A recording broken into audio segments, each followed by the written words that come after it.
and a very, very special guest this morning. Now, look, I'm not going to take the thunder off you, Madonna. You intro our very special guest today. Thanks, Paul J. We've got Mirusia here today. Welcome, welcome. Very exciting. Is Andre coming in? Wouldn't that be lovely? Yeah, I was you're doing a show on the 21st. My son's getting married on the 21st, and I was like, anyway. Yeah. The shows all the time. It's incredible how much I've still been performing while being pregnant. So, how far along are you? I'm now 32 weeks, wow. So not long to go. Lovely. I'm officially 8 months. But yeah, it's been really amazing because it's gone so quickly. Yeah. Yeah. So, how were you in the first few months? Because, you know, people talk about the old, you know, morning sickness and all of that sort of thing. So how did you cope with that? I know, and you know, when we were trying for a baby, and we've been trying for a really long time, like about 2 years now. Okay. Which is actually about average. Yeah, it is about average nowadays, and or maybe always. And but we were on tour in the Netherlands at the beginning of this year when we found out that we were actually expecting. And we had no idea. I had no symptoms whatsoever, just nothing. And suddenly there it was, you know, the double line on the pregnancy test. And it's been incredible since then because I was so scared that I would be sick, have morning sickness, have to postpone tours. Is that in your family, people being sick? No, not at all. Okay. You know, my mum, she had a really easy pregnancy with me. I'm an only child. And so I just, you know, but I was just a bit aware of that. Yeah. A lot of my friends had really terrible or really hard pregnancies. And so I was like, what if it happens to me while I'm on tour? Yeah. So, you know, finding out we were pregnant was already like a really big deal. And you know, we were really excited about it. We did have the unfortunate thing happened that a couple of days later my grandma passed away and I was not able to tell her that we were having the baby, and I think it was really her dream to have seen me pregnant, but she's looking down, and I think, you know, I definitely believe in the circle of life because when we found out that this baby is a girl, you know, it was something really special, and it was the first thing I thought about was my grandma looking down and us going, you know, this is my gift to you in a way. So yeah, that's been beautiful. Yeah, but other than that, the only pregnancy symptoms that I've had, and there hasn't been any negative ones. Yes. I had uncontrollable laughter in the first few months. How cool is that? I know, it was so those weird. happy hormones. They would have been happy, that's it. I know, and like people would tell total lame joke and I would be on the floor laughing.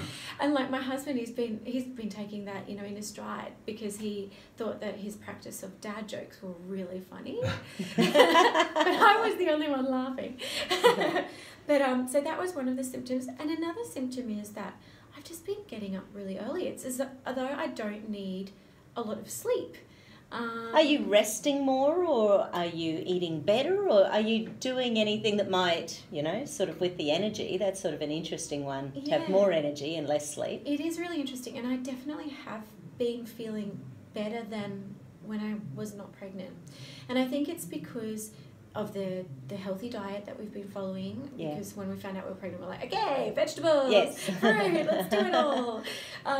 Seeds and nuts have been a huge part of the diet, but not too strictly. I mean, obviously, in between, I'm also snacking. Just adding more whole foods in there. But it's just most of the time, just more things like that, raw foods as well.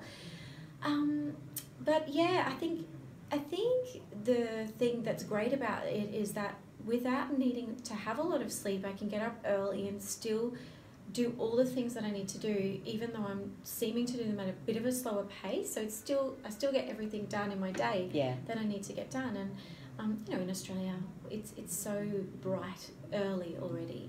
So coming back from Europe, coming to Australia and then getting up early for me wasn't a big deal. So it's been really good. Yeah, cool. And I assume, so are you more following the medical model with testing, or are you seeing a naturopath or practitioner or someone like that? So at this moment I have an obstetrician right here in Redlands. Yes. And basically we've been doing everything quite naturally. Like, I think it's also been something that I've been doing instinctively as well. It's as though everything is just an instinct thing, and if I feel a pain, I'm like, okay, instinctively, what do I think it is? And if I haven't a problem, I'll call, and it'll just be that. I haven't been really on using any medications or anything like that.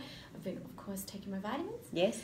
And but just a lot of the time, I think the most important thing is just concentrating on what you really feel inside, and not listening to other people. I mean, other people are like, you should go and do this and that and all these massages and do the yoga and do the blah. And I'm just like, well, I don't do that normally, so why would I do that now? Yeah. You know, I'm just instinctively just doing what I feel is right. How are you stress-wise? So you're still doing everything by the sound of things. So how are you going from the stress perspective? I think before I was pregnant, I was more stressed than now. It's as though my body's sort of taking away that stress hormone a little bit. Yeah. I think when you are pregnant, people do advise you, try not to get into too stressful situations because it's not good for the baby. Yeah. But I think you know that yourself in your own body. So I think stress-wise, it's been easier. And I've basically just sort of been taking things now like, well, if it didn't work out, okay, next thing. It's a nice way to be, isn't it? It is, isn't it? Yeah, whereas in the past I'd be like, no, why didn't it work out? My world's ending. It does give you a whole other perspective. You know, perspective creating a little human being, doesn't it? It really does, it does. But, you know, it's as though my life has gotten somehow easier, which is good, because when she's arrived, it'll get harder again, I guess. But, you know, Yuri and I, that's my husband Yuri, we're just taking it really, really easy day by day, and we're just trying to be as relaxed as possible. Yeah. During the 2 years you were trying to fall pregnant, did you know, some people actually get almost like a depression each month when they realise they're not pregnant. Did that sort of hit you a little bit over the last couple of years? I think towards the end it did, and that was the beginning of this year. Yeah. That we were starting to get to the point where we were like, okay. It's tough, isn't it? Yeah. You know, when you've been trying for a while. And it was at the beginning of this year that we actually first went to the doctors, and we said, you know, like, okay, well, we've been trying for a while. Is there anything we can do? Yes. Like, should we get checked out? And we both had health checks, and everything was 100% fine. But I think that my schedule was just so incredibly busy that I think my body was just like, nah, you're not ready yet for a baby. And I think, you know, when we did find out that we were having a baby, it all sort of fell into place, and it was sort of coming at the right time. So it's as though she knew she was welcome. And like you say, your grandma was up there. I know, it's amazing. Yeah, because there is a real hierarchy of hormones. So basically when we're stressed, we're releasing adrenaline, noradrenaline, cortisol, all of those sort of things, and they are anti-pregnancy, they're anti-fertility, because it's like the body's going, now's not a great time. What are you thinking?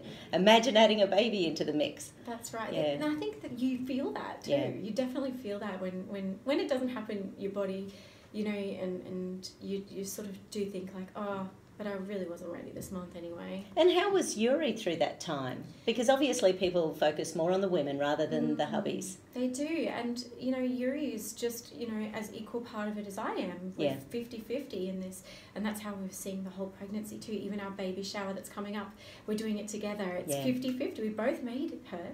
So, Yuri was also like me, you know, that every month that it didn't happen, it was like, oh, okay.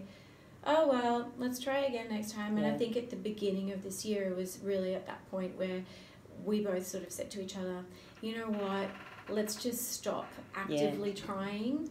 I think one of the things that really got us down was the fact that we were using apps to track cycles and things like that. And I think that made it more stressful than it should have been. Right. And when we put those apps away, it was at that point that we actually conceived. So which is interesting, because just yesterday I was chatting to a researcher, and she said that the process of thinking and stressing about something creates inflammation, and inflammation was one of the leading causes of infertility. So we often have people come in with their folders of tests and, you know, their monthly charting, and they come in with these wads, and there's nothing wrong with that. You know, people are entitled to keep their, but you can sort of see those people as those people who are just 100% on it all the time, thinking about it all day, every day.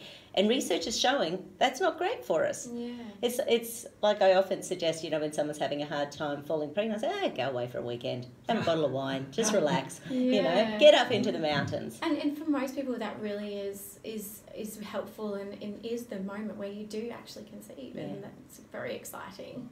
Shall we have a quick song, Paul Jane, then we'll come back and have another chat with Mirusia in a moment. Well, we will, but first of all, I wanted to mention that there's a brand new pizza store open, and it's at